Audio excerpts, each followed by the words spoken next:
Mes frères et sœurs, pace et bene, selon la salutation des franciscains. Eh bien, nous continuons aujourd'hui à nous mettre à l'école du Padre Pio sur cette parole. Mourir ou aimer Dieu. Je n'ai pas d'autre désir. La mort ou l'amour. Car vivre sans aimer est pire que la mort. Cela me serait plus insupportable que la vie présente. Cette parole, nous la trouvons dans une lettre au Père Agostino, datée du 19 novembre 1916. Toute la vie de Padre Pio a été une recherche de l'amour, et amour avec le A majuscule. La recherche du bien spirituel de son prochain ne lui fait pas oublier le bien de son âme.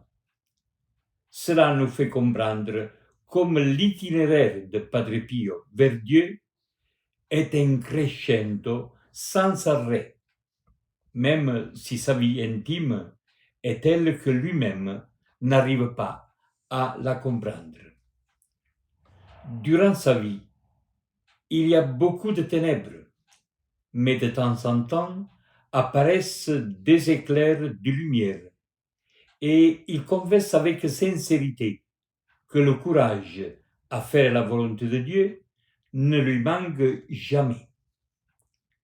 La recherche de l'amour est le secret de son vivre et de son souffrir.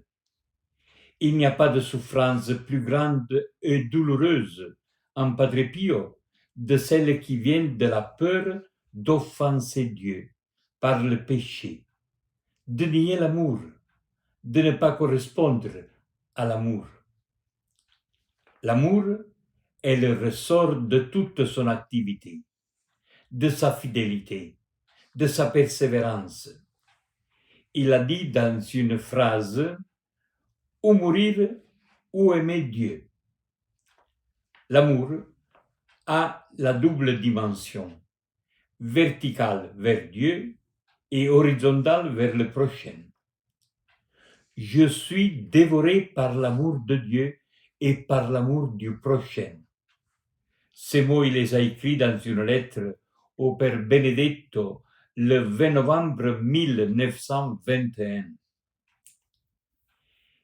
Il y a beaucoup d'autres expressions qui révèlent la dimension horizontale de son amour pour les hommes qui dévorait Padre Pio.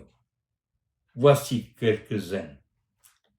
Fatigué et immergé dans l'amertume extrême, dans le désespoir plus désespéré, non pas de ne pas retrouver mon Dieu, mais de ne pas gagner tous les frères à Dieu. Ou encore, je suis transporté de façon vertigineuse à vivre pour mes frères. Dans cette lettre au Père Agostino, qui devait rentrer pour quelques jours en licence militaire en novembre 1916, Padre Pio exprime son doute de ne pas faire jamais ce qui plaît à Dieu. Il a l'impression de l'offenser en tout.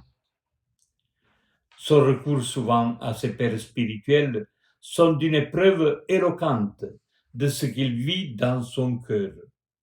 Et il offre tout ce qu'il vit au Seigneur. En même temps, Padre Pio s'est immolé pour ses frères par amour. L'archevêque de Foggia, Monseigneur Paolo Carta, écrit « Padre Pio, comme il a été modèle sublime d'amour au Seigneur, il a été aussi un modèle lumineux d'amour pour ses frères.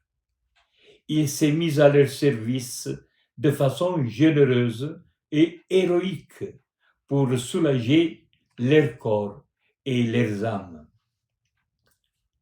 Témoignage de cet amour pour la souffrance de ses frères a été la Casa Sollievo della Sofferenza, voulue par Padre Pio et réalisée de façon prodigieuse. Cette œuvre a été inspirée par la charité évangélique envers le prochain. C'est pour cela qu'il n'a pas voulu l'appeler ni hôpital, ni clinique. Il a voulu l'appeler casa, parce que casa donne le sens de la famille.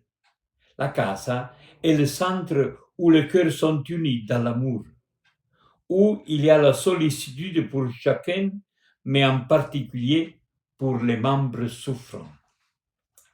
Et il a voulu l'appeler Casa Sollievo della Sofferenza parce que la parole souffrance a un sens chrétien et nous rappelle la souffrance du Christ dans sa passion, à laquelle le malade participe de façon intime, en donnant à ses douleurs une signification et une valeur surnaturelle.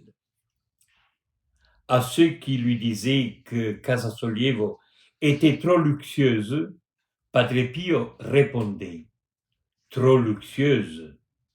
S'il était possible, je la construirais en or, parce que le malade est Jésus. Et il n'est jamais trop ce qu'on fait pour le Seigneur. Dans une autre occasion, Padre Pio a dit: si cette œuvre était seulement un soulagement pour le corps, ce serait simplement une clinique modèle.